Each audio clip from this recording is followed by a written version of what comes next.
ഒരു horror action cinema കാണാൻ താല്പര്യമുണ്ടോ? എങ്കിൽ ഞാൻ ഈ പറയുന്ന സിനിമ കാണുക. What the bloody hell are you buggers doing out here?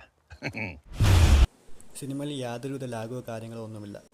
Cinema തുടങ്ങുമ്പോൾ നമുക്ക് ഇമ്പാക്റ്റ് കിട്ടുന്ന ഒരു സീനുണ്ട്. ആ ഇമ്പാക്റ്റ് സിനിമയിലുടനീളം നമുക്ക് കിട്ടും. സിനിമയുടെ പേര് വോൾഫ് ക്രീക്ക് 2. 2014 സിനിമ പുറത്തിറങ്ങിയത്. ചിത്രത്തിൻ്റെ ഫസ്റ്റ് പാർട്ട് അത്രയധികം ഇൻട്രസ്റ്റിംഗ് അല്ല. ഈ സിനിമയിലെ കീ ഫാക്ടർ എന്ന് പറയുന്നത് പോൾ എന്ന കഥാപാത്രത്തിൻ്റെ പെർഫോമൻസ് ആണ്.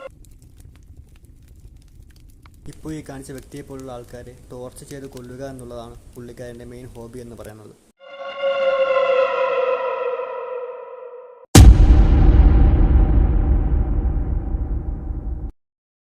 ഇനി ഈ സിനിമയിലെ കഥയിലേക്ക് വരികയാണെങ്കിൽ, പോൾ എന്ന കഥാപാത്രത്തിൻ്റെ പ്രോപ്പർട്ടിയിലേക്ക് അറിയാതെ വന്ന് പെട്ടുപോകുന്ന ഒരു കപ്പിൾസിനെ ടോർച്ചർ ചെയ്ത് കൊല്ലുന്നതും അവരെ രക്ഷിക്കാനായി വരുന്ന ഒരാളെ ഭയപ്പെടുത്തുന്നതുമാണ് കഥ.